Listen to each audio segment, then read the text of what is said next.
In this next pose, we're going to learn the balance of the pelvis and the rotation of the spine. So we're using the wall as a guide to keep both sitting bones posted back onto the wall. Isabel places her hand on her lower back, and as you notice here, her left sitting bone is coming off the wall. She now can place it back onto the wall, making sure that it stays there, and as she revolves, she has stability in the pelvis and then can create a complete rotation in the spine from head to tail. Without using the wall, she might not even notice that her hip is twisting with her. Here she's learning stability in the pelvis and then mobility in the spine. Turning back to center, and remember to do your other side. Now we'll be working with two variations of shoulder stand. This will be the easier of the two, especially if it's difficult for you to get your hips off the floor in this pose. Isabel has both of her feet on the wall. She's pushing with her toes to get her chest closer to her chin. She takes one foot off the wall. That foot is reaching toward the sky to give her the length in the pose, while the other foot is remaining on the wall to bring her chest closer to the chin.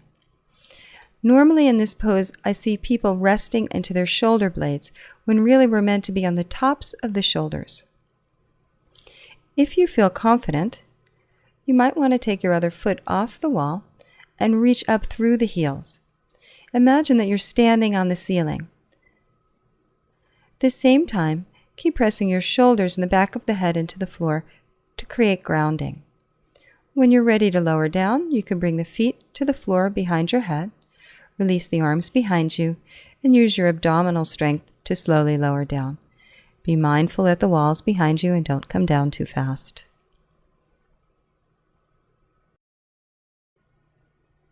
In this next variation, we're able to get the stretch of the spine without having to deal with the difficulty of the hamstrings.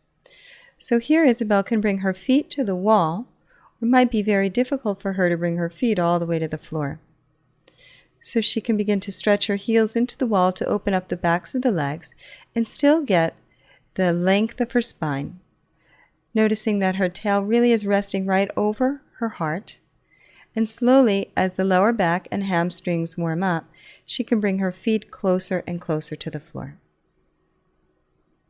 She keeps her hands on her back for spinal support, and then taking one foot off the wall, and if she's feeling confident, the next, coming into the full pose.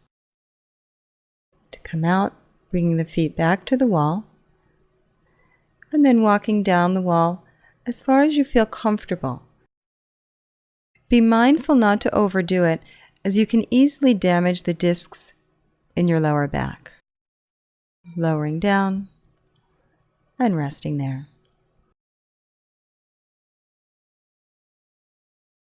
It's often useful to use the wall when we're trying to find balance. You can see here that Isabel has her arm raised up against the wall, and then slowly, as she feels the center of her ankle, she can take that hand off the wall and easily come into balance.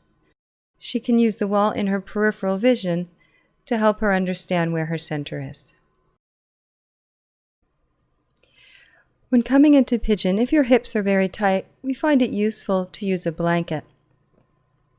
Placing the blanket right in the center of the mat, Isabel will come in from down dog split and take the leg over the far side of the blanket. Here she can use the blanket to help square her hips. So she'll take her left hip bone forward until it touches the blanket, and her right sitting bone back so that it can rest back into the blanket.